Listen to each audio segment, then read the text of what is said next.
স্বাগতম সবাইকে। The world is getting digital. একজন এভারেজ ইন্টারনেট ইউজার প্রতিদিন 6 ঘন্টা অনলাইনে থাকে, অর্থাৎ সারা জীবন হিসাব করলে কোয়ার্টার অফ দেয়ার লাইফ।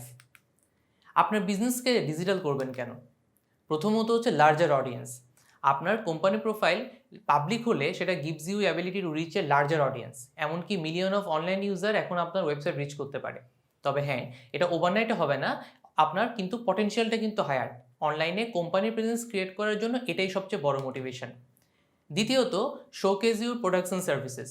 আপনার কোম্পানি কাস্টমারদের জন্য কী অফার করছে সেটা খুব ইফেক্টিভলি দেখানো সম্ভব অনলাইনে। সেটা ওয়েবসাইটে পোর্টফোলিও এবং টেস্টিমোনিয়াল ফ্রম ক্লায়েন্ট সেকশনে হতে পারে, বা ফেসবুকে আপনার প্রোডাক্ট দিয়ে তৈরি কোনো অ্যালবাম হতে পারে। যাই বলুন, খুব সহজ এখন এই অনলাইন শোকেজিং করা। খুব সিম্পল কয়েকটা ক্লিক দিয়েই আপনার কাস্টমার আপনাকে নিয়ে সহজে জেনে যেতে পারে। এমনকি আপনার বিজনেস আওয়ার্সের বাইরেও আপনাকে বিরক্ত না করে জেনে যেতে পারে এসব ইনফরমেশন। সো একটা online presence is an extension of your brand that never sleeps. এরপর হলো অ্যাক্সেসিবিলিটি। কাস্টমারদের জন্য সবচেয়ে ইম্পর্টেন্ট হলো তারা কত সহজে আপনাকে রিচ করতে পারছে। বেশিরভাগ লোকে এখন আর ফোন বুক ইউজ করে না, তাই আপনার পটেনশিয়াল কাস্টমার্স অনলাইনে আপনার কন্ট্যাক্ট ইনফরমেশন না পেলে বা আউটডেটেড কন্ট্যাক্ট ডিটেলস পেলে ফ্রাস্ট্রেটেড হবে। একটা অনলাইন স্মল বিজনেস প্রোফাইল এই সমস্যার সমাধান খুব ইজিলি করতে পারে। একটা কমান্ডিং অনলাইন প্রেজেন্স আপনার কনজিউমারকে আপনার ব্র্যান্ড নিয়ে মোর কমফোর্টেবল ফিল করায়, আপনার কোম্পানির সাথে ডিল করতে স্বাচ্ছন্দ্য বোধ করে। ধরেন আগামীকাল একটা কোম্পানির সাথে আপনার বিজনেস মিটিং, আপনি তো অবশ্যই অনলাইনে একটা সার্চ দিয়ে যাবেন তাদেরকে নিয়ে আরও ডিটেলস জানতে। তো অনলাইনে তাদেরকে নিয়ে যদি কিছু খুঁজে না পান, তাহলে তো ভাববেন সে কোম্পানিটা তেমন প্রফেশনাল বিজনেস না। অনলাইনে কোম্পানির প্রোফাইল করতে হয়তো কিছুটা সময় আর অর্থ ব্যয় হতেই পারে, কিন্তু it adds more value than it takes away. আপনার অনলাইন প্রেজেন্স থাকলে ইউ না have the ability to promote and advertise your company in an organic and professional manner. আর হ্যাঁ, পেইড অ্যাডভার্টাইজিং করতে পারেন অবশ্যই, বিভিন্ন উপায় আছে সেসবের জন্য, কিন্তু একটা লোয়ার বাজেট এবং compare to traditional marketing. Online presence brand build করতেও কাজে দেয়। আপনার কোম্পানি প্রোফাইলে যা লেখা থাকে সেই প্রমিস যদি আপনি ঠিকঠাক মতো ফিল আপ করেন, তাহলে একটা সলিড রেপুটেশন দাঁড়াবে। এভাবেই কিন্তু ব্র্যান্ড তৈরি হয়। তো এই গোয়িং ডিজিটাল, এটা কি শক্ত নাকি কঠিন? ইটস ইজি, এবং এটার জন্য কিছু কমন ওয়ে আছে। তো আমরা দেখে আসি, চলুন। প্রথমে বলা যায় লোকাল বিজনেস লিস্টিংয়ের কথা। আপনার কাস্টমার আপনাকে অনলাইনে চট করে খুঁজে পাবে যদি লোকাল অনলাইন ডিরেক্টরি যেমন গুগল মাই বিজনেসে আপনি লিস্টেড থাকেন। কেউ গুগলে সার্চ করলে আপনার কোম্পানির নাম প্রথমে চলে আসবে ডান দিকে, এমনকি কোন ওয়েবসাইটও লাগবে না আপনার সেজন্য। ভেবে দেখেন আপনার বার্গারের ক্রেভিংস উঠলো, কোন রেস্টুরেন্টে খাবেন সেটা খোঁজার জন্য গুগলে সার্চ দিলেন রেস্টুরেন্ট নিয়ার মি লিখে এবং অপশনগুলো রিভিউ করলেন। ওয়েবসাইটও পেতে পারেন, আবার বেশ কিছু এরকম ওয়েবসাইট লিস্টিংও দেখতে পারবেন। এসব লোকাল লিস্টিং সাধারণত description, review, contact number, maps, images এসব থাকে। বিয়ন্ড লোকাল লিস্টিংস বেশ কিছু অ্যাগ্রিগেটর সাইট বা রিভিউ সাইট আছে for a specific type of business, যেখানে কাস্টমাররা ফিডব্যাক জানাতে পারে এবং আপনি রেসপন্স করতে পারেন।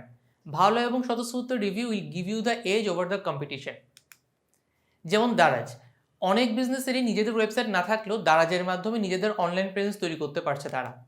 আবার ট্রিপ অ্যাডভাইজারের মতো লিস্টিং সাইটে অনেক হোটেলেরই লিস্টিং থাকে যাদের হয়তো নিজেদের ওয়েবসাইট বা ফেসবুকে পেজও নেই। বেশিরভাগ বাস কোম্পানির কোনো অনলাইন প্রেজেন্স ছিল না, কিন্তু সহজের মতো প্ল্যাটফর্ম দিয়ে তারাও এখন টিকিট বুকিং নিতে পারছে। একইভাবে ফুড পান্ডা, পাঠাও ফুডসের মতো অ্যাপ দিয়ে রেস্টুরেন্টগুলো ডিজিটাল প্রেজেন্স তৈরি করতে পারছে নিজেদের। তো ডিজিটাল প্রেজেন্স তৈরি করার জন্য সোশ্যাল মিডিয়া প্রেজেন্সও সবচেয়ে ইজিয়েস্ট, কারণ এখানে কোনো মনিটরি ইনভেস্টমেন্ট লাগছে না। বুস্টিংয়ের জন্য কিছু টাকা লাগতে পারে, কিন্তু সেটা হচ্ছে অপশনাল। 5 মিনিটে একটা ফেসবুক পেজ খুলে ফেলতে পারেন আপনি, আর আপনার পটেনশিয়াল কাস্টমাররা এই পেজ থেকে আপনার বিজনেস নিয়ে একটা গ্লিমস পেয়ে যাবে।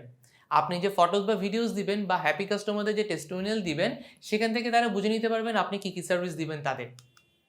সারা পৃথিবীতেই বিজনেসরা এভাবে Facebook, Twitter, Instagram, Pinterest, LinkedIn এসব প্ল্যাটফর্মে নিজেদের প্রোফাইল খুলে বিজনেসের প্রচার করছে, এবং অনেক ক্ষেত্রে কোনো ওয়েবসাইট বা অ্যাপও লাগছে না আলাদা করে তাদের।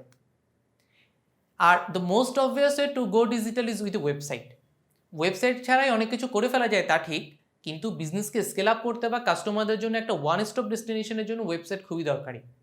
ওয়েবসাইটে এসে কাস্টমাররা আপনার বিজনেস নিয়ে আরও ডিটেলস জানতে পারবে, প্রোডাক্ট বা সার্ভিস কম্পেয়ার করতে পারবে, রিসার্চ করতে পারবে, কাস্টমার রিভিউ পড়তে পারবে, ভিডিও দেখতে পারবে, ডিরেক্টলি অর্ডার করে প্রোডাক্ট বা সার্ভিসও কিনতে পারবে ওয়েবসাইট থেকে।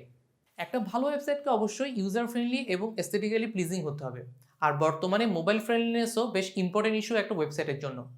একজন কোয়ালিফাইড ওয়েব ডেভেলপার দিয়ে ওয়েবসাইট বানালে সেটা কাস্টমারদের ডিমান্ড ফুলফিল করবে। আপনার ওয়েবসাইট ডিজাইন ভালো হলে বা নেভিগেশন স্মুথ হলে সেটা কাস্টমারকে কমফোর্ট দিবে, সেও রিলায়েবল ফিল করবে আপনার ব্র্যান্ডের উপর। ওয়েবসাইটের ক্ষেত্রে ডোমেইন, সার্ভার এরকম বেশ কিছু ভারিক্কি ব্যাপার আছে। এ সার্ভার হোস্ট ইউর সাইট এবং একটা ডোমেইন নেম দিয়ে লোকজন সেটাকে খুঁজে পায়। এটাকে আরেকটু সহজ করে বুঝাই। ধরেন বনানী 11 নম্বর রোড, এই পুরো জায়গাটাকে কল্পনা করেন একটা ইন্টারনেট স্পেস হিসেবে। এখানে কেউ কেউ জমি কিনেছে, এটা মিলিয়ে নিন হোস্টিং স্পেস হিসেবে। আর সেই জমির উপর যে বিল্ডিং দাঁড় করানো হয় সেটা হলো সার্ভার। আপনি কারো থেকে যেমন বিল্ডিংয়ের কোনো ফ্লোর ভাড়া নেন, এখানেও সার্ভার স্পেস ভাড়া নিতে পারেন। আবার প্রতিটা বিল্ডিংয়ের একটা হোল্ডিং নাম্বার থাকে। এই হোল্ডিং নাম্বারকে তুলনা করতে পারেন সেই হোস্টিং বা সার্ভারের আইপি অ্যাড্রেসের সাথে। এখন কাউকে আপনি যদি শুধু হোল্ডিং নাম্বার দেন, সে কিন্তু চট করে আপনার দোকান খুঁজে পাবে না। সেক্ষেত্রে আপনি কি করেন, দোকানের নাম দিয়ে একটা সাইনবোর্ড লাগান, যেন আপনাকে খুঁজে পেতে সুবিধা হয় বা দূর থেকেও যেন আপনাকে সহজেই চিনতে পারে। ডোমেইন নাম এই জন্যই লাগে ওয়েবসাইটে। একটা ডোমেইন নামকে আপনি এই সাইনবোর্ডের সাথে তুলনা করতে পারেন। www.omuk.com এভাবে নর্মালি দেওয়া হয় ডোমেইনটার নাম। দোকান ভাড়া নিলেন, সাইনবোর্ড লাগালেন, এরপর কি করবেন? দোকান সাজাবেন, ইন্টেরিয়র কাজ করবেন বা লাইটিং লাগাবেন। ঠিক এভাবে আপনার ওয়েবসাইটও ডিজাইন করতে হয়। কাস্টমাররা এখানে আসলেই যেন একটা ফিল গুড ফ্যাক্টর পায়, সেটা আপনাকে মাথায় রাখতে হবে এই দুটো ক্ষেত্রেই। এই যে কাস্টমারদের এই আপনার ওয়েবসাইটে আসছে, এটাকে বলে ওয়েবসাইট ট্রাফিক।